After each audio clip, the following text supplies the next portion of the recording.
1 दिसंबर का दिन पूरे विश्व में एड्स दिवस के रूप में मनाया जाता है। इस दिन पूरे विश्व में एड्स के प्रति जागरूकता फैलाने और इसकी रोकथाम के लिए कई कार्यक्रम आयोजित किए जाते हैं। पर क्या होता है एड्स और क्या होते हैं इसके लक्षण, आपको बताते हैं के चैनल की इस विशेष रिपोर्ट में। एड्स का पूरा नाम एक्वायर्ड इम्यूनोडेफिशिएंसी सिंड्रोम है और यह बीमारी HIV वायरस से होती है। यह वायरस मनुष्य की प्रतिरोधक क्षमता को कमज़ोर कर देता है। एड्स HIV पॉजिटिव गर्भवती महिला से उसके बच्चे को असुरक्षित यौन संबंध से या संक्रमित रक्त या संक्रमित सुई के प्रयोग से हो सकता है। HIV पॉजिटिव होने का मतलब है एड्स वायरस आपके शरीर में प्रवेश कर गया है। हालांकि इसका अर्थ यह नहीं है कि आपको एड्स है।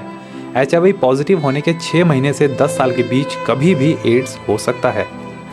चलिए आपको बता दें एड्स फैलने के प्रमुख कारण क्या हैं। HIV से संक्रमित व्यक्ति के साथ असुरक्षित यौन संबंध बनाना इस मर्ज के प्रयास का एक प्रमुख कारण है। एड्स के फैलने के अन्य कारण भी हैं, जैसे ब्लड ट्रांसफ्यूजन के दौरान शरीर में HIV संक्रमित रक्त के चढ़ाए जाने पर, HIV पॉजिटिव व्यक्ति पर इस्तेमाल की गई इंजेक्शन की सुई का इस्तेमाल करने से, HIV पॉजिटिव महिला की गर्भ अवस्था या प्रसव के दौरान या फिर स्तनपान कराने से भी नवजात शिशु को यह बीमारी हो सकती है। चलिए अब आपको बताते हैं एड्स के लक्षणों के बारे में। एड्स होने पर मरीज का वजन अचानक कम होने लगता है और लंबे समय तक बुखार हो सकता है। काफी समय तक डायरिया बना रहता है। शरीर में गिल्टियों का बढ़ जाना और जीभ पर भी काफी जख्म हो जाते हैं। एड्स की जांच किस प्रकार की जाती है यह भी हम आपको बता दें। एड्स के 4 प्रमुख टेस्ट होते हैं।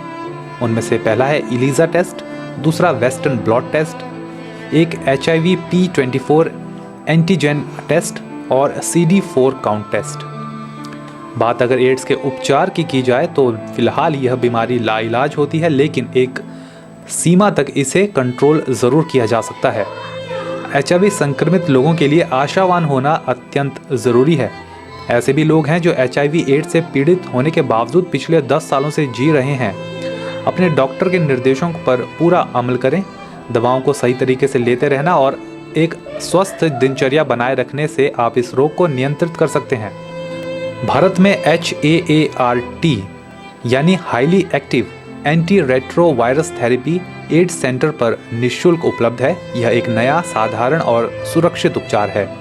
एड्स को लेकर लोगों में कई भ्रांतियां और भ्रम फैले हुए हैं। कई लोग सोचते हैं कि एड्स रोगी के साथ उठने बैठने से यह रोग फैलता है, तो यह गलत है। यह बीमारी छुआछूत की नहीं है। इस बीमारी को लेकर समाज में कई भ्रम हैं जिन्हें दूर करना बहुत ज़रूरी है।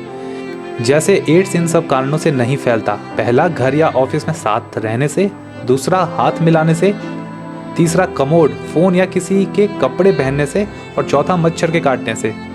एड्स एक रोग नहीं बल्कि एक अवस्था है। एड्स का फैलाव छूने, हाथ से हाथ का स्पर्श, साथ साथ खाने, उठने और बैठने, एक दूसरे के कपड़े इस्तेमाल करने से नहीं होता। एड्स पीड़ित व्यक्ति के साथ नम्र व्यवहार जरूरी है ताकि वह आम आदमी का जीवन जी सके। कुछ साल पहले तक एड्स का मतलब होता था जिंदगी का अंत, पर आज इसे एक स्थायी संक्रमण समझा जाता है जिसे नियंत्रित किया जा सकता है। भविष्य में हो सकता है एड्स का इलाज संभव हो जाए, इसलिए इस संदर्भ में होने वाली हर गतिविधि की जानकारी प्राप्त करते रहना हम सभी के लिए ज़रूरी है। वैवाहिक जीवन की मर्यादा और एक दूसरे के प्रति विश्वास को बनाए रखना और सावधानी ही इस रोग से बचाव का एकमात्र उपाय है। एड्स की रोकथाम दुर्घटना से सावधानी बेहतर की तर्ज पर ही मुमकिन है। ब्यूरो रिपोर्ट के चैनल।